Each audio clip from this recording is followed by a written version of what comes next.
light within my heart, light within my thoughts, light within my words.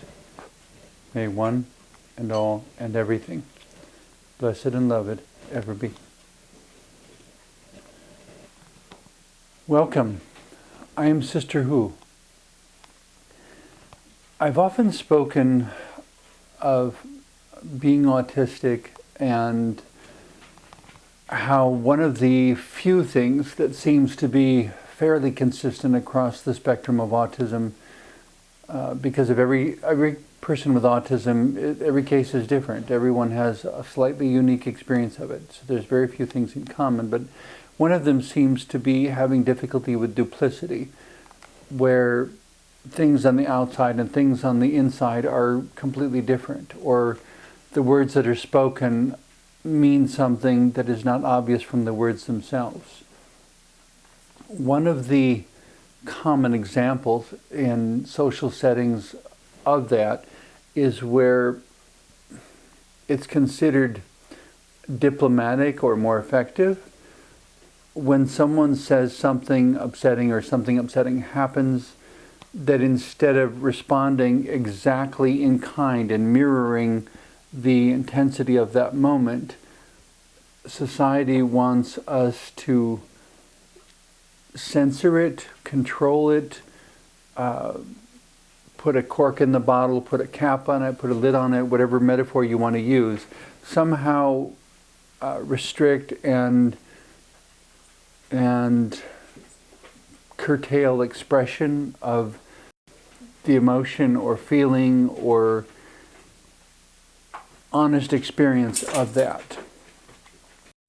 If you're in the middle of a crowd, for example, and someone steps on your toe, in society would say you might quietly say ouch, or you might say nothing, or you might try to blend in, when it really hurt, and your actual experience would be to scream very loudly, ouch, which of course would make everyone within 50 feet of you immediately stop what they were doing and all turn and stare at you and wonder what the problem was. It would be extremely disruptive. And on one hand, I would say, well, let it be disruptive. I mean, it really did hurt. On the other hand, that sort of disruption serves no purpose, and society says, to try to put a lid on it. Well, perhaps a negative but very easy example would be in a war situation. If someone is shot or wounded in battle, to lay there screaming in pain is not helpful, because it may betray the location of themselves and their comrades to the enemy troops. And so there's a sense in which it has to somehow be held in and not expressed openly. And I find too often, though, that becomes the general pattern that people utilize throughout life, so that when people are in pain, even those who love them don't know it. And in some cases, this has even led to people committing suicide, and everyone around them says, I had no idea that they were having any problem, because society has told them not to be open and upfront and to speak up about it. Because of my autism, I have often been in situations throughout life where I found I was the only one in the whole classroom who was willing to speak up and let the teacher know that there was a problem. And only afterwards did a lot of the other students come up to me and thank me for bringing up whatever question or issue it was, because they were having the same problem, but they were embarrassed and unwilling to say anything about it, because there's this societal pressure that problems are supposed to be hidden, and we're supposed to maintain decorum and pretend everything is fine. But if problems aren't known, problems can't be addressed. And so, from this autistic place of having problem with duplicity, I would be the one to speak up, and I would be the one to point out there is a problem. It's over here. These are its characteristics. This is what I think should happen. Maybe you have a better idea, but somehow this problem needs to be addressed. That's a non-duplicitous response. That's acknowledging something and saying, when someone says, "How are you?" I don't say fine if I'm not fine. that to me would always be dishonest. In actuality, because I see the details first, at any moment in time, there is always something within me that is doing fine, something within me that is doing very well, and something within me that is very much in pain and doing very badly. And when someone says, "How are you?" I don't know which of the three answers they want me to give, or if there's any of a dozen other answers that are even better yet. So I often find myself, perhaps because of my autism, living my life as if I were on stage, living my life openly and with a transparency where everybody knows what I'm going through at any point in time. And if I'm upset, everybody around me knows it because I'm not very good at hiding it.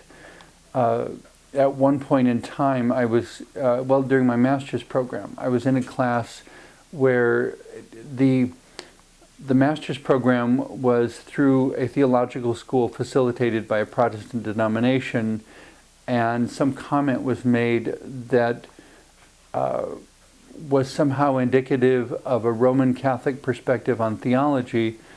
And then I made a comment, and somebody else made a comment, and the professor kind of teased the class by saying, "Oh, so all the Catholics are coming out of the closet," meaning that we're, the idea of hiding a skeleton in the closet, or the same way people have sometimes spoken of being gay as being in the closet, something to keep hidden, instead of being open and honest about who and what a gay or lesbian person is, and just saying, "Yeah, I'm gay. Is that an issue?"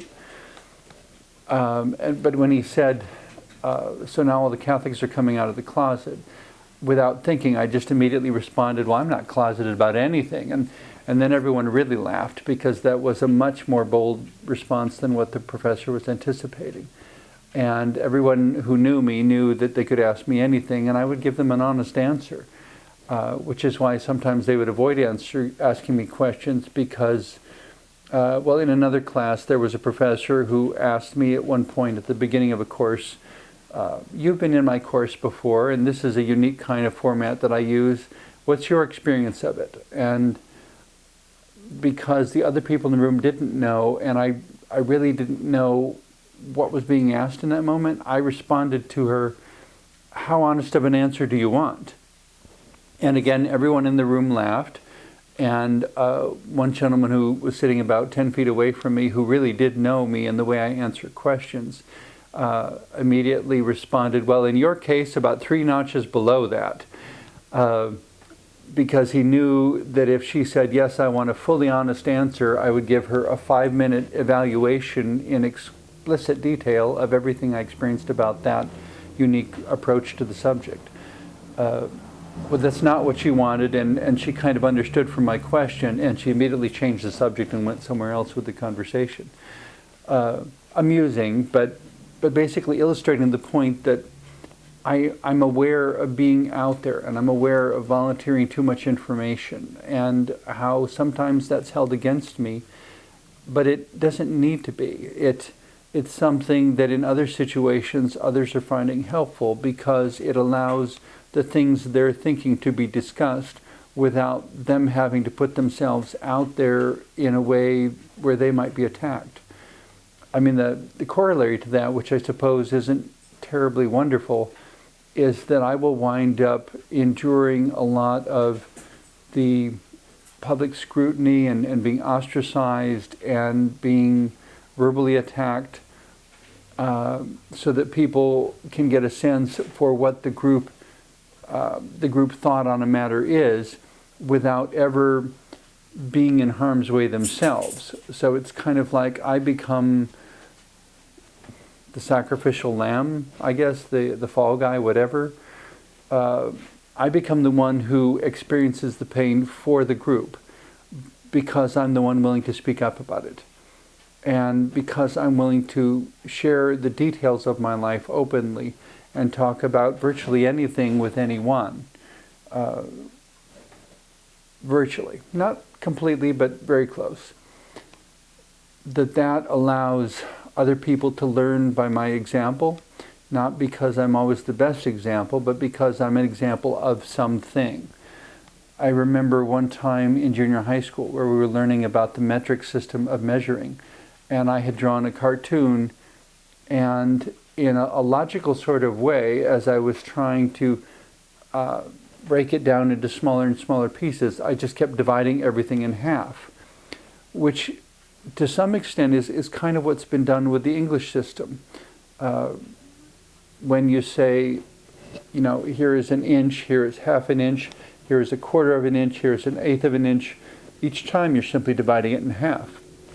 Well, the difference with the metric system is that instead of dividing in half, they were dividing into 10, the same way our numbers count. So that instead of, 1 centimeter being simply 2 half centimeters, it was composed of 2 groups of 5 centimeters. And that half of half a centimeter is 2.5 centimeters, but that's not the way it's measured, because everything's divided into 10 within whatever distance. So that it's 5 centimeters, or five of this make 10 of that, and I mean the numbers are all different. But in trying to do this assignment, I was dividing everything in half and saying, oh, this is this, and this is this, and this is this. And I was very helpful because I served as a bad example. The teacher was able to take my logical progression and make it really, really clear to the rest of the room how the metric system diverged from that and did not create all these awkward pieces by simply dividing in half and dividing in half, but that instead the metric system starts by having a progression of 10, so that half is 5 and half is 2.5, but that's where instead of dealing with 2.5 of this and 1 1/4 of that, we have a metric system where there's 5 and then there's 10 and so on. I don't know whether the metric system will ever become the world system that people at one time thought it would, or if there, I suppose in that sense it would be like asking, will there ever be only one human language? And I would be inclined to say I hope not, because each different person needs something different from each conversation and from each approach. And there are certain languages that deal with certain areas of life better than others. There's a sense in which, because of the way it is flowing, French might be a wonderful language for music, wonderful to sing to because of how sounds flow together. But then it depends to some extent on how you perform the pronunciation, because anything can be pronounced with more staccato or more legato, with more abruptness or with more smoothness. In a similar sort of way, because of the way words are hooked together, forming longer and more complex words, but very descriptive words, German, it makes sense to make it the language of science, because there is a precision and a measurement and a combination to science that not every other language is able to embrace as much as the constructions of German language are able to embrace. In the same way that different languages can serve different purposes and have aptitude, if you will. I mean, I was told one of the reasons so many Asians are so good in music is because they grow up with tonal languages. In certain Asian languages, saying a word at a different pitch changes the meaning of the word, such that when you get into music and it's all about pitches and tones and scales, they are already familiar with using tones and scales and different pitches to a much greater degree than people without tonal languages would be accustomed. And so it's something about their very approach to language gives them an aptitude that other people might not have. Which is not to say that all Asians are excellent at music, just that that's a dynamic within Asian languages that could be very helpful. The point I keep coming back to, though, is this thing of transparency. That do we live in a way where we hide everything and don't want anyone to know who we really are?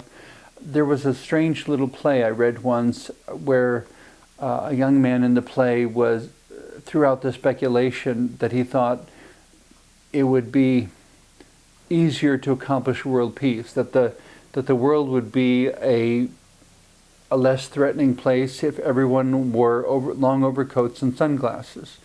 If we hid everything about who and what we were from each other, and everything was a mystery, and all we dealt with was this very superficial kind of interaction of, exchanging goods and services, but never really dealing with the person underneath.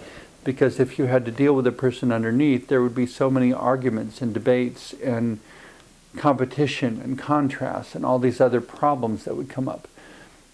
I would still say it's better to learn how to deal with each other as individuals than to build those kinds of walls around ourselves.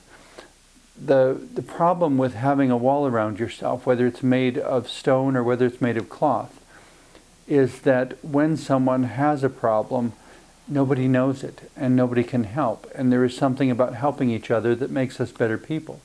And in a similar sort of way, if we have a problem but we don't have the freedom to speak about it, and we have a wall around ourselves where nobody else can know that there is a problem, whether it leads to suicide or whether it leads to undiagnosed cancer till it's too late to intervene, or whether it leads to simply much more minor things, there is no way to make life better, no way to make ourselves better, no way to make our life experiences better, because the world is a shared space.